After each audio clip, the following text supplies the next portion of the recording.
Les automobilistes sont furieux. Certains même n'hésitent pas à aller jusqu'à insulter les employés du péage. En ce 1er février 2018, les tarifs des péages vont augmenter bien plus que les années précédentes, de 1 à 4% selon les réseaux. Et encore ça, c'est que le début puisque l'État a conclu un accord longtemps tenu secret avec les sociétés d'autoroutes qui prévoit des hausses de prix jusqu'en 2023.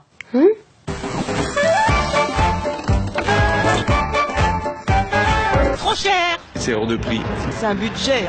Quand vous passez au péage, l'argent récolté va dans les poches des sociétés d'autoroutes qui appartiennent toutes soit à Vinci, soit à Eiffage, soit à Abertis.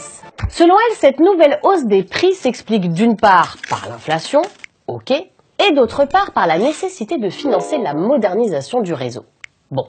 Sauf que quand on se penche sur le dossier, on s'aperçoit que 1. Le coût de ces travaux est surévalué de 10% par rapport au prix du marché, et 2. Que le financement d'un tiers de ces travaux fait en réalité déjà partie des obligations contractuelles des sociétés d'autoroutes, et qu'il n'est donc pas justifié d'en faire supporter les coûts aux usagers. Alors tout ça, c'est pas moi qui le dis, c'est l'ARAFER, l'autorité chargée de contrôler les sociétés d'autoroutes et qui dès cet été les avait épinglées pour hausse abusive. Sans grand succès donc, et vous allez bientôt comprendre pourquoi. Notre histoire commence en 2014 quand l'autorité de la concurrence publie un rapport accablant sur les sociétés d'autoroutes. Ah non pardon, notre histoire commence en fait il y a 12 ans, quand le gouvernement Villepin décide de privatiser non pas les autoroutes, mais les sociétés qui les exploitent. Ce qu'il est en train de faire, au détour de l'été, pour que personne s'en aperçoive, je dis que le gouvernement n'a pas le droit de le faire. Même au cœur de l'été, le standard de Matignon fonctionne.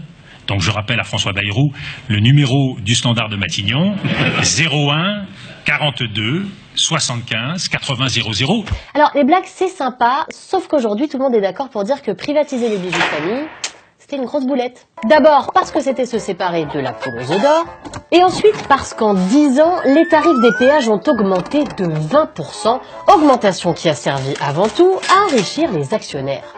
Donc si je résume, les sociétés d'autoroutes font des bénéfices records en nous faisant payer chaque année plus cher pour emprunter des autoroutes qui en réalité nous appartiennent. Eh ben bravo.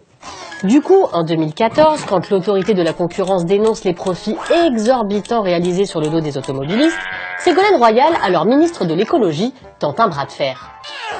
Les sociétés d'autoroutes n'ont pas respecté le contrat. Elles auraient dû baisser les prix au fur et à mesure de la durée d'amortissement et ne pas continuer à empocher les super profits. Donc aujourd'hui, la négociation qui va s'ouvrir, c'est que les autoroutes rendent cet argent pour pouvoir justement faire les travaux d'infrastructure. Et pour leur coller la pression et renégocier les contrats, le gouvernement décide alors de geler les tarifs des péages pendant 1 an. Youpi! Enfin youpi, pas très longtemps vu que les sociétés d'autoroutes ont immédiatement attaqué en justice. Oui, parce que le gel des prix, c'était un peu contraire au contrat. Il a donc fallu trouver une sortie de crise.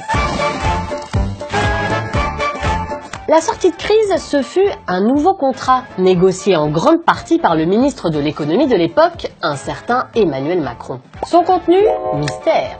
Comment ça, mystère ? Eh bien, figurez-vous qu'Emmanuel Macron a toujours refusé de le rendre public, même sous les injonctions d'un tribunal administratif. Quand soudain... Cet accord, nous l'avons obtenu. On comprend mieux pourquoi il reste secret. Voici ce que décrochent les sociétés d'autoroutes. Elles s'engagent à financer 3,2 milliards de travaux sur 10 ans.